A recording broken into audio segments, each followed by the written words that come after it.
The World Health Organization has issued a health advisory warning about 3 contaminated cough syrups identified in India. The global health body has in fact urged the authorities to report any detection of these medicines in their countries to the health agency.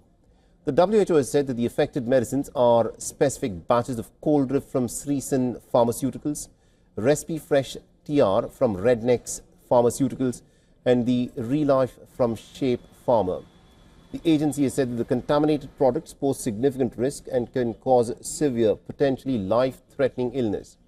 Now, India's drug regulator, the Central Drug Standard Control Organization, has informed the WHO that the syrups were reportedly consumed by children, all under the age of 5, who recently ended up dying. Now, the cough medicine allegedly contains the toxic diethylene glycol in quantities nearly 500 times the permissible limit.